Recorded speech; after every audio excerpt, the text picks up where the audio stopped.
de l'Argentine ce week-end. On va parler un peu du 15 de France par la suite et on est à 10 mois de la Coupe du Monde.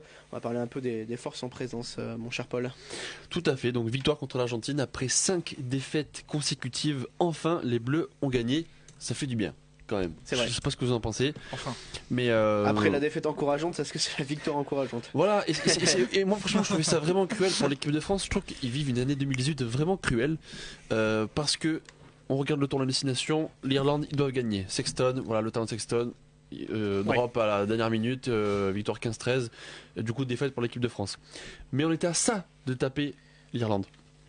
Ensuite il y a le déplacement au Pays de Galles qui pour moi on peut largement gagner aussi. Il y a Trindu qui loupe une pénalité qui est largement dans ses cordes et malheureusement on perd encore une fois de manière encourageante. Bon, la tournée des Blacks on l'oublie, il y a eu quelques passages intéressants mais on l'oublie, on la met de côté.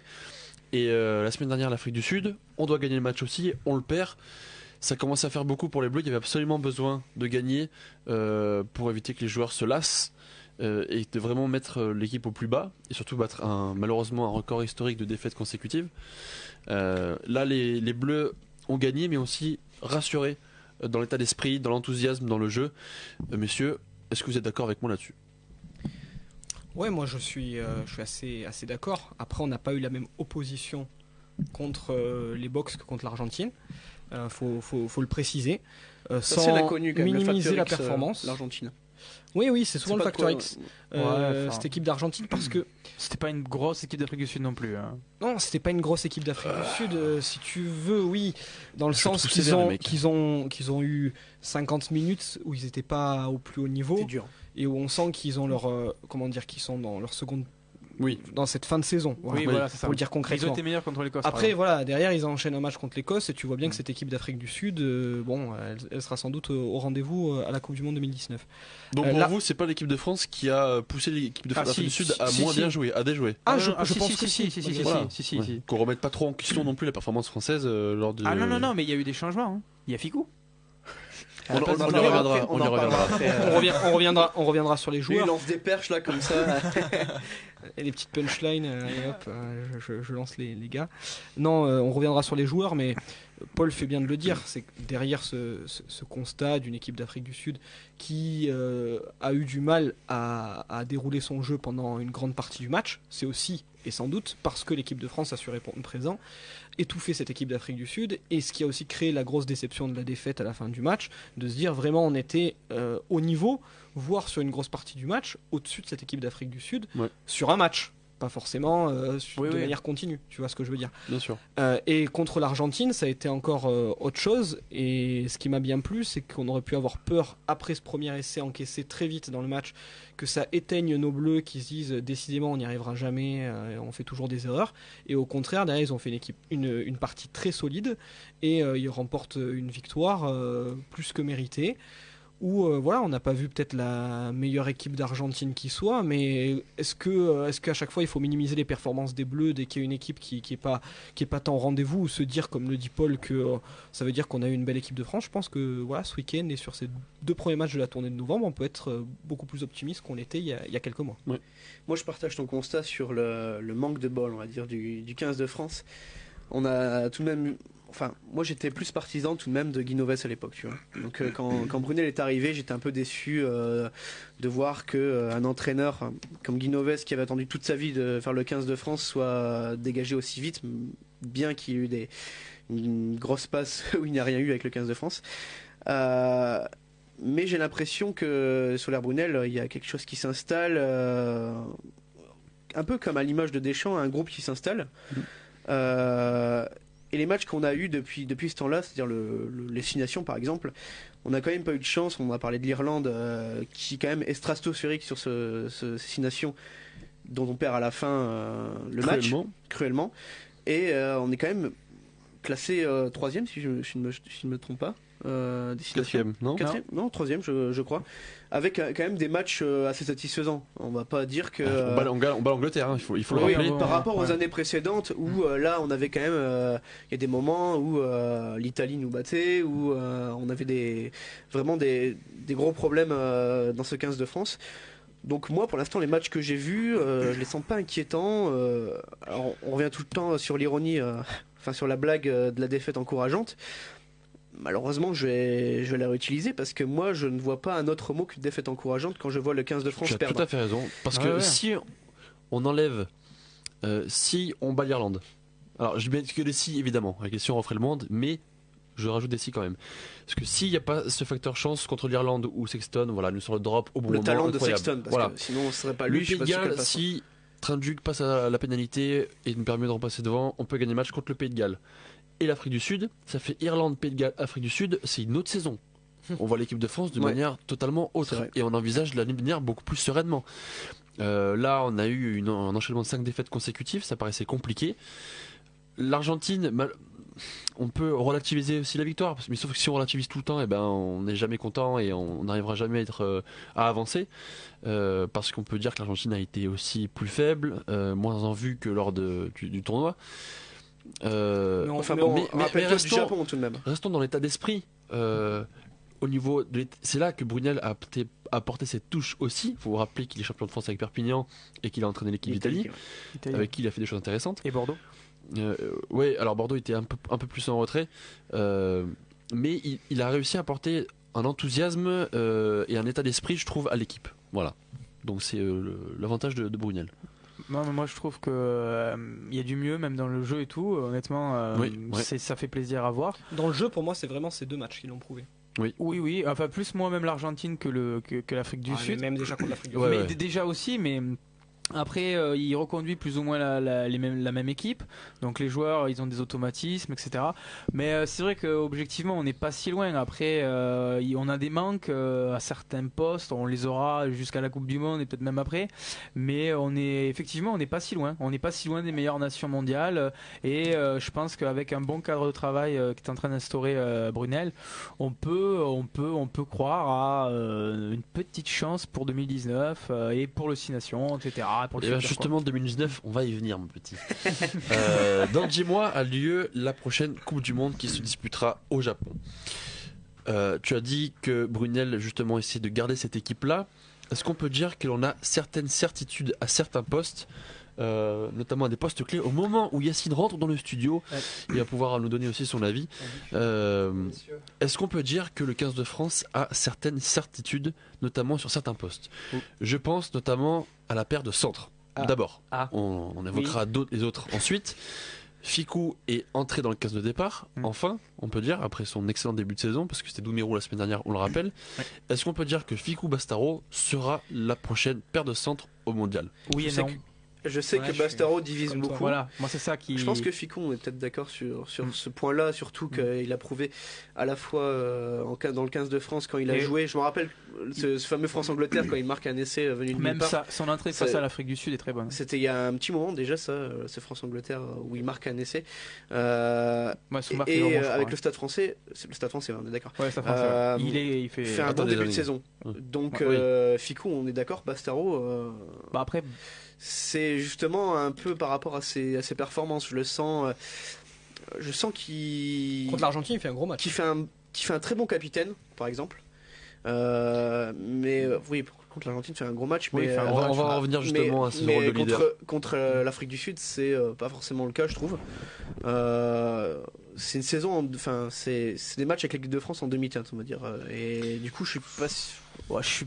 Bah non, après il a ses qualités, il a ses défauts. Après face à l'Argentine, il fait quand même un gros match et tout. Il a quand même Ah oui, mais progressé je suis- dans ce que- le je jeu, dis, en effet. dans le jeu main, etc. Même dans le jeu au pied. Après, ça restera toujours Bastaro et dans la récupération sur les rucks, etc. Pour récupérer les ballons. Je veux dire, il a quand même un gabarit de troisième ligne et ça, il y a aucun joueur en France qui pourra remplacer ça. Hein.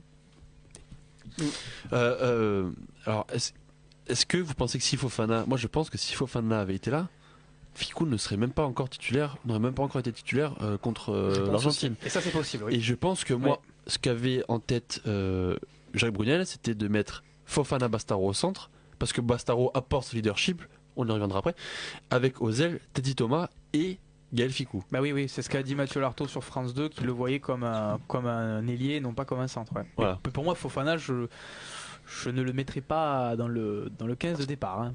Ah, donc c'est Ficou Bastaro au centre alors. Alors Ficou oui, Bastaro oui, Ouais, mais ça après, dépend. Ah, Ça il dépend. vient de Tu changer dis ça, mais d'avis faut carrément direct. faut hein. Non, Bastaro, je te dirais, ça dépend. C'est terminé, tu as perdu ton temps de parole.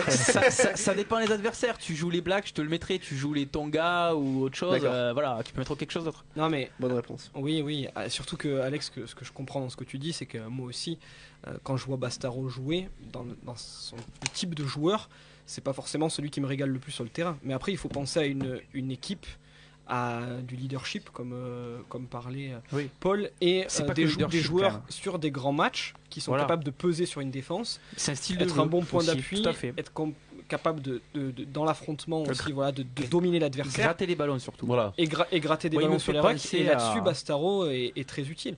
Tout à fait. Et là, au moment où je retiens ton oui et non sur la paire de centre, c'est que, effectivement, je suis pas sûr non plus. Pourtant, j'ai beaucoup aimé le match de Ficou et j'aime beaucoup la tournée qu'il est en train de nous faire. Et puis, c'est un joueur que j'apprécie. Qu'il soit pour le moment incontournable à ce poste. Et je crois que la paire de centre est encore un chantier. Elle le sera pendant le tournoi destination. Au contraire d'autres postes. D'accord.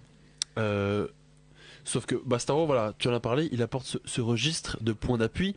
Il a été utile sur ces 2 premiers tests. On l'a vu défensivement, il gratte des ballons précieux. J'ai en tête l'Afrique du Sud, D'accord. c'était devant mes yeux au Stade de France, où il vient gratter au bout de 3 minutes de jeu un ballon, Ouais. alors que c'est un ballon chaud dans les 22 mètres. Mais contre fait du bien. l'Argentine aussi, on en a pris Il beaucoup. sert de hein. point d'appui, il est quand même puissant. Je pense que c'est peut-être un des seuls à pouvoir apporter cette densité physique que certains Français n'ont pas. Et je trouve qu'il déçoit rarement. en Et équipe de France. qui déçoit rarement. Non, oui, tout à fait. Et depuis qu'il est là, justement, Moi, je donc suis- Brunel l'a rappelé. Bon, d'accord avec vous. Alors, pour l'instant, moi, Ah. surtout, en fait, je parle en 2018. Bastaro a fait son retour, il a pas déçu pour l'instant. Il a pas déçu, tu peux pas attendre plus de lui non plus. Après, il est limité dans certains cas de figure. Hein. Faut pas lui demander ce qu'il ne peut pas faire et ce qu'il ne sait pas faire. Je trouve qu'il a déjà beaucoup progressé. Bastaro, ce et- sera pas forcément les passes de 25 mètres de Bah, Ficou. voilà, On demande pas le bien même sûr. rôle. hein. Il a Et tenté un coup. ce sera un pas coup de- les un coup de passes pied, quand flottes, même, Mais son contre coup, l'Argentine. et son coup de pied n'est pas si mal joué que Non, ça en non, plus. bien Bien sûr, sûr, il bien a sûr. progressé. Il faut pas voir le négatif partout. Il m'a surpris, Et j'ai trouvé que il c'était même s'énerve, intelligent celui-là, ce soir. comme choix. Il va prendre des points en main sur le quiz. Dommage que c'est lui qui le fait. C'est pour ça que je le permets. Alors, justement, donc, j'insistais sur son leadership. Est-ce qu'on peut dire. Alors, non, je reviendrai après. On va continuer, il fait du teasing ouais, un peu. hein. on va continuer d'abord sur les postes clés. Oui. On a vu Baptiste Serin enchaîner. Ah oui. Il a fait 74 minutes, même peut-être même plus. Est-ce que Serin s'est installé au poste de Bin-Mêlée? Alors, vas-y Romain. Moi, je J'ai crois que rappelé. oui. Moi, je crois que oui, et qu'à l'inverse de la paire de centre, on a peut-être notre charnière. Oui. Je suis d'accord avec toi. Personnellement, j'aime beaucoup Antoine Dupont. Je sais pas si tu reviendras sur On celui-ci y au fur et à reviendra mesure. après, mais justement, je vais je revenir pense. après, vas-y, fini. Mais je trouve qu'Antoine Dupont, justement, aura un intérêt dans ce côté impact player qui rentre en cours de match, et que Baptiste Serin a montré ça va être facile, ça a une grande sérénité sur le terrain. Oh. Et des bonnes certitudes aussi dans le jeu au pied. C'est notre buteur hein, sur cette tournée, faut le savoir, et c'est quelque chose d'important dans une équipe. Moi, je souhaite pas forcément qu'on en change, parce que là, maintenant, à un an de la Coupe du Monde, si on l'installe comme buteur, il faut lui donner de la confiance. Un buteur, ça en a besoin. Et j'ai trouvé aussi que son association avec Camille Lopez avait bien fonctionné. Ouais. Et qu'une équipe de France, ça a souvent beaucoup de mal à trouver une charnière, contrairement aux grandes nations mondiales, et qu'il faut leur faire confiance, même si, effectivement, on pourrait trouver d'un coup un joueur en top 14 merveilleux en 9 ou en 10. Ils ont besoin de ça. Je pense qu'à la charnière, on a Serin. J'étais pas forcément j'étais un peu Premier dubitatif convaincu, par rapport à hein. Serin, je suis pas le premier convaincu, mais il a prouvé qu'il Mais moi aussi, était hein, je te au dis, contraire efficace. Il a été critiqué sur justement sa sortie de balle, etc. Au contraire, je trouvais qu'il avait été bon. Et puis Lopez, qui est le meilleur numéro 10 de France actuellement, qui fait 2 matchs convenables. Sans fioriture, sans grosses erreurs. Et Pareil, qui a- c'est sûr que c'est a- pas Bowden Barrett, hein, mais c'est pas ce qu'on Pourtant, dit. si Non, on c'est sûr, revient- mais on pour l'instant, il revient- revient bien Non, sûr mais aussi. allez-y, Lopez. je vous laisse finir. Pourtant, si on j'ai revient une dans suggestion après, moi. les débuts de Camille Lopez en équipe de France, je peux le dire quand même qu'il revient de loin quand même. Camille Oui, Lopez oui, il qui était revient de fortement loin, critiqué pour son caractère en équipe de France. Si, je crois qu'il y a plusieurs années. Si, Bon, Camille ouais. Lopez qui faisait plus que des mauvais matchs. Alors je crois que c'est il y a 3 ans dans les 6 Nations, si je me trompe pas. Oui, il fait quelques boulettes. Et oui. il faisait quelques boulettes. Alors, Arrête-toi un moment, arrête Alexandre. Il faisait plus que quelques boulettes et il enchaînait pas les coups de pied. Et je crois qu'il faisait des sorties dans la presse, genre, bah écoutez, moi j'ai bien joué. Ouais, il faisait- mais là justement Oui, tu parles au ouais. passé. Non, Là, on a je un pense jeu- que Mais on c'est a ce un que jeu- je- Lopez, c'est- ça fait on a un deux ans, joueur ça fait- différent. en C'est ce face que de je dis, il revient de loin. Lopez, ça fait 2 ans qu'il est à son meilleur Bah, niveau. depuis qu'il est arrivé à Clermont en fait. Et maintenant, il commence à avoir beaucoup de matchs, effectivement, au niveau J'ai international, que ce pensé soit en à Coupe Rémi et à d'Europe Lussapin. ou avec eux. Et du coup, pour moi, je trouve qu'il donne beaucoup plus de garanties, c'est mon avis, mais que, par exemple, Jules Plisson ou Mathieu Jalibert. Après, moi, j'ai une suggestion à faire. Parce que pour moi, pour répondre Ou donc à la question de Anthony Paul, Bello. au niveau de la mêlée, moi je pense que Dupont c'est un phénomène et il est indéboulonnable, ça doit être le titulaire. Par contre, Serein c'est un 10 de formation, il a le profil, pourquoi pas le mettre numéro 10 Parce qu'on va pas me faire encore une Morgan Parra. c'est pas forcément une Morgan Parra, parce que Camille Lopez, c'est pas mal, mais il fait pas grand chose quand même. Est-ce que Baptiste Serein joue 9 avec 10 avec Bordeaux-Bègles, justement, lapsus? Il a joué l'an dernier. T'appelles l'entraîneur. À un moment donné, il faut privilégier l'équipe de France. T'appelles l'entraîneur de l'UBB et tu le testes. Ça me rappelle un duel où je disais ça, hein. Et que tu as perdu d'ailleurs. Ouais, c'est pas pour Non, la même Non raison. mais moi je pense Attends. aussi qu'il faut privilégier l'équipe de France, mais que Baptiste Serein, pour moi, il a des capacités en numéro J'ai- 10, mais que ça reste un j'ai- 9. J'ai pas dit que ça devait être ça, j'ai dit ça peut Et- se tenter. et Pourquoi en pas les plus- Fidji, tiens, les Fidji, bon ça va, c'est pas un adversaire monstrueux, tu Ouais. peux Ça va, tenter c'est pas cette trop des expérience. gros Golgoth qui vont justement viser Baptiste Serein offensivement. Ça va, il est pas en sucre non plus. Bref. Et pour moi, ça mais c'est important vrai d'ailleurs. que Je trouve qu'il n'a pas le gabarit pour le niveau c'est- international. Ah, Camille Lopez, il est pas monstrueux. Hein. Ah, bah, beaucoup plus que Baptiste Attends, Serein. Camille Lopez est plus petit, plus costaud, plus trapu. Écoute, Alex, à un moment Oui, donné, un peu. C'est pas. Mais non, mais par contre, Alex, il énerve tout le monde ce soir, hein, mais un peu comme d'habitude. mais je suis d'accord par contre sur Antoine Dupont, c'est quand même un débat. Dupont c'est un phénomène. Et, Ouais, moi c'est par rapport à Dupont que je dis ça parce que pour moi ouais, Dupont, Dupont pourrait être Voilà. indiscutable. Je suis d'accord avec toi. c'est ça. Bonsoir messieurs. Bonsoir Yacine, bonsoir, comment ça va Bonsoir, Yacine? comment Tu vas bien allez-vous? Très bien. Je me permettrai de faire quelques commentaires brefs mais non moins concis. Je reviendrai rapidement Allez, sur c'est les- bon, je reprends le micro. Je reviendrai après sur les centres très rapidement, mais là je voulais d'abord me concentrer sur la fameuse charnière. Alors moi je suis désolé Alex, mais je rejoins entièrement les autres. Il est hors de question, il est même périlleux à un an de la Coupe du Monde de changer comme on avait l'habitude de le faire pendant des années, une charnière qui pour moi dans cette équipe de France et avec les performances actuelles ne doit pas être modifiée, fait du bon travail. Serein pour l'instant me convainc, bon après on pourra pas non plus demander à ce qu'il soit un C'est ça, le Conor truc. Murray. C'est que Mais- dès qu'il va passer à la trappe, on va dire il faut mettre Dupont. Exactement, il faut pas oublier Oui. que c'est pas Conor Murray, c'est un bon demi d'ouverture. Ça s'arrête là. Après, Mais ouais. demi de mêlée, pardon. Oui. Mais à coup pas. Là, tu lui donnes de Oui. l'eau à son moulin. C'est ça. Non, je me suis trompé. Quant à Camille Lopez, moi, quand je vois son gabarit, je suis désolé Alex aussi, mais il est beaucoup moins frêle et gringalé que Baptiste Serein. Pour moi, Parce qu'il est un petit peu petit. il donne plutôt satisfaction et comme l'a dit à juste titre Romain, on va pas quand même tout le temps changer entre. On avait déjà hésité pendant très longtemps entre Plisson, Parra, etc. On a essayé énormément, ça n'a pas fonctionné. Quant à Antoine Dupont, je suis d'accord avec toi, il est bourré de talent, mais à un an de la Coupe du Monde et avec, je crois, une seule sélection dans l'escarcelle, où il s'est blessé gravement après, il est déjà très risqué de le faire jouer à quelques mois de la Coupe du Monde. Il faut avoir des garanties et c'est maintenant que ça commence. Et moi, je pense qu'avec son numéro 21 sur le dos, il peut apporter beaucoup de choses en Oui. rentrant vers la 60e minute de jeu Oui. dans des matchs Et, de Coupe du Monde. oui. Ouais, bon, écoutez, on va fermer cette page charnière, même si c'est vrai que ça reste un débat et on pourra en discuter pendant un long moment. Il y a aussi Surtout en équipe de d'autres France. joueurs qui se sont montrés pendant cette tournée que j'ai critiqué et qui ont répondu présent. Je pense notamment à Arthur Ituria. En troisième ligne, a-t-on trouvé un numéro 7 pour l'équipe de France? Oui. Avec Arthur Ituria. Oui. Ah ben, Merci, Alex. j'étais aussi Oui. surpris que vous l'êtes tous, je crois. Oui, c'est vrai que c'est surprenant. c'est Parce pas son qu'Arthur poste. Ituria, je Ouais. le vois plus comme un deuxième ligne, Ouais. justement. Donc, Mais comme il- quoi, des fois, ça peut être une des bonnes idées. Il a un profil très intéressant pour un troisième ligne, justement. Et je le trouve remarquable à ce poste. Remarquable. Avec le numéro 7. Ouais. Sur le- Ah ouais. Très étonné. enfin, Bon, encore. bah, très bien. Donc on est d'accord là-dessus. Ituria peut potentiellement porter le numéro 7 pour Ah la Kylian Coupe du Galtier, Monde. carrément. Ah, bah, moi je suis un grand défendeur de Kylian Galtier Ouais. Là, vous qui exagérez malheureusement fait pas un grand début de saison avec Montpellier, Mais ce qui Mitterrand, peut il lui va se coûter taire, cher hein. aussi. Non, mais- Et j'ai peur que le retour de Yacouba Camara et de certains Ouais. joueurs en troisième ligne coûte cher C'est pas faux. Ouais. avec Kylian Galtier pour la prochaine Coupe du Monde, sachant que Mathieu Babillot semble avoir une longueur d'avance sur lui. Et Venceslas. Moi je suis pas un grand fan de Wenceslas Loré, mais Ouais. je pense j'ai qu'il sous est... les yeux. Il y a tu peux même mettre éventuellement l'euro s'il fait Mais une non, belle l'euro, saison. ouais, c'est bon, stop l'euro. C'est merde. Non, non. Le roux, moi ça n'a jamais donné satisfaction. Il faut encore une fois avoir des garanties.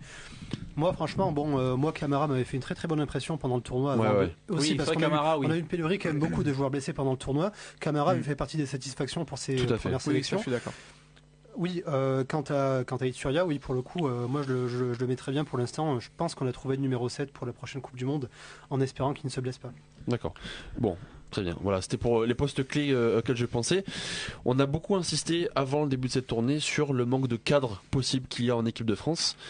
Est-ce qu'on peut dire qu'avec cette équipe, Guirado qui retrouve des couleurs, Maestri qui est en numéro 5, qui fait le travail de l'ombre, qui a aussi ce travail de leadership qui retrouve aussi au Stade français, Baptiste Rhin qui s'impose, Picamol qui est sobre, Qui peut faire débat, hein. Qui peut faire débat en effet. qui est sobre pour l'instant mais qui n'a pas trop déçu. Est-ce qu'on Il y a un Montpellier dans le entend 15, mieux, les gars. Hein. évidemment. Voilà. Est-ce qu'on peut parler un peu de ces patrons, un peu des ailiers, des arrières, sur le retour des anciens Ah oui. Toulousains Attends, on y reviendra plus tard. Est-ce que ça peut devenir un cadre, justement Alors, UG non, attendez, messieurs, je parle pour l'instant des cadres. On est sur une colonne vertébrale, on dit cette fameuse colonne vertébrale au rugby 2, 8, 9, 10, 15. Là, ce sera plutôt 2, 5, 8, 9, 13, 15. Je pense notamment à Bastaro, qui a ce leadership qu'il a C'est pas le avec quintet, les gars. Maestri et Guirado. Est-ce que vous pensez qu'on a nos cadres pour cette Coupe du Monde ? Est-ce qu'il faut garder ces cadres-là ? Oui. Bah, de ça, ne serait-ce que dans le groupe. Dans le groupe que tu amènes, oui. Surtout que je trouve que ce sont des cadres qui se sont bien remis en question, qui sont passés par une phase difficile en équipe de France et maintenant qui sont en train de sortir la tête de l'eau avec toute cette équipe et donc ils reprennent toute leur légitimité. Je vous avoue qu'à un moment je me demandais s'il fallait pas mettre dehors, pourtant j'ai beaucoup aimé ces joueurs en équipe de France et je pense que je vais me remettre à les apprécier, Guirado et Maestri notamment. Et pourtant maintenant ils me paraissent à nouveau incontournables pour avoir des cadres, pour avoir de l'expérience et puis parce qu'ils font de nouveau le travail à merveille dans cette équipe de France. Donc oui, pour moi Guirado, Maestri en 8 ça fait plus débat, on l'a dit, Oui. mais Picamol a des garanties de niveau international malgré tout et est capable, et on le souhaite forcément, de hausser largement son niveau. Il en a déjà parlé. Troisième ligne centre aussi. Il le haussera, moi, je pense, de toute façon. Donc oui, je pense qu'on commence à avoir nos cadres et il était temps quelque part. Moi je reviendrai peut-être aussi sur la remarque de Yacine. Est-ce que vraiment on peut se permettre de changer nos cadres à l'heure actuelle, à 10 mois de la Coupe du Monde? C'est une bonne question. C'était le sous-entendu que j'avais dans cette question-là. C'est que, voilà, moi je pense que cette tournée a permis de confirmer les cadres qui étaient là. Et que peut-être qu'il manque un patron, c'est Morgan Parra. Oui, voilà, il peut. Qui pouvait apporter un autre leadership sur la ligne de 3/4, sur la charnière. Parce que lui, il aime le rôle de leadership. Ouais. Il est naturellement, en tant que joueur, parce qu'il est demi-mêlée, il aime diriger ses gros et il peut faire du bien. Et je pense qu'on a nos 3 demi-mêlés, donc Parra, Serein, Dupont pour la Coupe du Monde, a priori. Et, Ouais, je suis d'accord pour ça. ouais, et je pense que Morgan Parra sera la cerise sur le gâteau pour le leadership, parce qu'on a trouvé justement aussi autant de cadres devant que derrière. Voilà. Donc est-ce qu'on a quelques minutes? Allez, une petite dernière question, que 2-3 minutes maximum. Tu parlais de retour des Toulousains? Oui, je parlais de retour des Toulousains qui peuvent faire partie des cadres. Ouais. On pense à UG et à Max Médard, Médard, mais qui s'est blessé. UG et Médard sont trentenaires et sont naturellement des cadres avec de l'expérience, donc ils peuvent apporter ce côté-là. Mais pour moi, Médard peut-être en 15, pourquoi pas. Médard, ouais. Il a prouvé ailier, que même si pour moi je suis pas un grand fan, moi j'aime beaucoup Benjamin Fall, mais il faut avouer que Médard a été très bon contre l'Afrique du Sud et fait un bon début de saison avec Toulouse. Tout ce qui touche à Montpellier, Alex il peut pas le voir. Bah, c'est pas vrai. Même... lui il va nous mettre Sebrijmir qui joue à Béziers. Là, il y joue plus, mais non. Mais Fall, je suis moins fan. Après, voilà, c'est juste ça. Et c'est pareil, c'est des débats aussi, bien sûr. Mais je pense que, par exemple, voilà, c'est une question que je voulais vous poser. Tiens, est-ce que Teddy Thomas, doit-on garder Teddy Thomas en tant que titulaire? Rapidement. Alors, pour moi, rien, oui, mais il faut le sermonner parce qu'il a le talent individuel, tu peux pas le sortir. C'est comme c'est le joueur qui peut te faire un exploit à tout moment. Je suis tout à fait d'accord avec ça. Moi, je ne crois pas à la méthode Coué. Enfin, sincèrement, le sermonner pour que ça marche. Moi, je suis pas convaincu. Je trouve que Thomas, sans être méchant envers lui, mais je vais l'être un peu quand même. Allez. Je trouve qu'il manque quand même beaucoup d'intelligence tactique, à la différence d'un Penaud qu'on a peu vu au final, mais dont on a pu voir des bribes de talent. Alors, Penaud, tu peux le mettre au centre aussi. Oui, mais moi je le garderais bien sur l'aile, j'avais bien aimé. Comme je fais pas partie des fans absolus de Benjamin Fall, que je garderai évidemment dans les 30, mais sur le banc, pour moi la question sur Thomas est beaucoup plus pertinente en effet, parce que je trouve que il nous a quand même pénalisé souvent, hein. Enfin, par rapport à des choix qui auraient pu nous rapporter quand même pas mal d'essais. Ouais, mais Penaud fait la boulette contre l'Afrique du Sud, si tu vas par là. Ouais, mais si tu veux, il a pas le même passé qu'à Thomas en équipe de France. Pour moi, Teddy Thomas fait une plus grosse erreur que Damien Il nous a coûté énormément de points. Oui, je suis d'accord, mais il a plus le talent individuel, il a plus de talent, la vitesse et tout. Au final, il nous en rapporte aussi beaucoup quand même. C'est deux talents différents, Penaud et Thomas. Moi, je pense que ça peut être ça. deux facteurs X de manière différente. Et Teddy Thomas, pour moi, c'est le facteur X de l'équipe de France qui peut te faire péter chaque défense à tout moment, Voilà, c'est ça. mais qui est faible sous les ballons hauts, qui tactiquement, tu l'as dit exactement, n'est pas le meilleur. Mais c'est une arme à double tranchant. Après, j'ai envie de dire, plus terre à terre, faute de mieux. Qu'est-ce qu'on a actuellement? C'est ce que j'allais dire. Oui, c'est ça. On a nos deux centres reconditionnés. Voilà, je veux dire, moi, Bastaro et Penaud. Et à ce moment-là, tu mets Fofana, Bastaro au centre, tu vois. Ah non, alors et pourquoi pas Fofana à l'aile? Et moi, j'allais dire ça. Parce que Fofana au centre, compliqué avec le ballon à main. Et pourquoi pas Baptiste Serin en 15 avec qui veut être partout? Je veux dire, à quel moment on peut pas tout reconfigurer les postes? Je sais bien que certains peuvent être polyvalents, mais c'est l'heure des garanties. Ça peut marcher. Oui, mais c'est l'heure des garanties. Allez, on va terminer avec Romain et Paul conclura. Je vais faire rebondir Yacine parce qu'on était d'accord depuis le départ. Je sais pas ce que voulait dire Alex. Moi, je souhaite pas qu'on reconfigure 20 fois la ligne de 3 quarts dans tous les sens. Non, c'est pas ce que je disais non plus. Mais à choisir entre Ficou ou Fofana à l'aile, personnellement, je mets plus Fofana à l'aile que Ficou. Je suis d'accord. Parce que Fofana a un peu une tendance à être un coffre à ballon. Et sur les deux coffres à ballon, alors que les centres peuvent faire la différence dans le rugby moderne, ça me dérange un petit peu. Et pourtant, j'aime beaucoup Wesley Fofana. Là n'est pas la question. Tout à fait d'accord. Donc oui, après, effectivement, sur cette équipe de France, de manière plus globale, je trouve qu'on a un niveau de jeu qui a bien progressé. Que maintenant on est capable de produire, de refaire des essais en première main, ce qu'on n'était pas forcément capable de faire dernièrement, et que du coup dans la perspective de la Coupe du Monde on peut être beaucoup plus optimiste qu'on l'était auparavant, avec une colonne vertébrale qui est en train de se mettre en place, où j'espère qu'on saura faire les bons choix au bon moment et pas changer des choses à la veille de la Coupe du Monde. Et puis après, bien sûr, on sait bien qu'on a une poule relevée avec deux équipes, je le rappelle justement pour terminer ce débat, que sont l'Argentine et l'Angleterre, et que effectivement tout est possible, tant une désillusion qu'un grand bonheur d'aller en quart de finale et plus loin, parce qu'on sait que l'équipe de France n'est que plus forte lorsqu'elle est dos au mur, et c'est ce qu'elle a été ces derniers mois. Mot de la fin, c'est restons optimistes, positifs, et allez les Bleus. Parfait. On va finir là-dessus. On va passer à notre deuxième pause musicale, c'est Aurora et le titre Conqueror.